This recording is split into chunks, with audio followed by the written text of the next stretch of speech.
சீரான ரத்த ஓட்டமும் கொடுக்கும். எங்கேயாவது கேஸ் அடைப்பட்டு இருக்கும்போது ரத்த ஓட்டம் தடைப்படும் போதும் நம்மளுக்கு பிரச்சனை வரும்.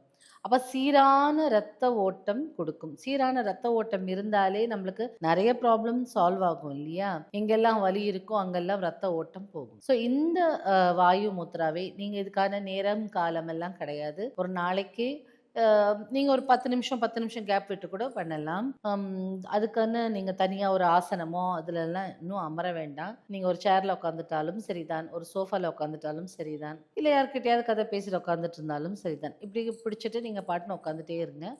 இப்படி இருக்கும்போது உங்களுக்கு வந்து நல்லா அழுத்தணும். இப்படி அழுத்தி பண்ணலாம். முதல்ல இனிஷியலா உங்களுக்கு வந்து இந்த இடத்துலலாம் இழுக்க ஆரம்பிக்கும். பட் பரவால்ல. கொஞ்சம் ரொம்ப வலிச்சதுன்னா விட்டுடுங்க. அப்புறம் இன்னொரு 1 ஹவர் கழிச்சு இத ட்ரை பண்ணுங்க. இப்படியே இத ட்ரை பண்ணிட்டே வரும்போது, ஆனால் இது வந்து ப்ராப்பரா இந்த முத்ரா பண்ணும்போது பார்க்கின்சன்ஸ் டிசீஸ் இது இப்படிலாம் கூட குணமாகுது அப்படின்னு சொல்லியிருக்காங்க ஆய்வாளர்கள்.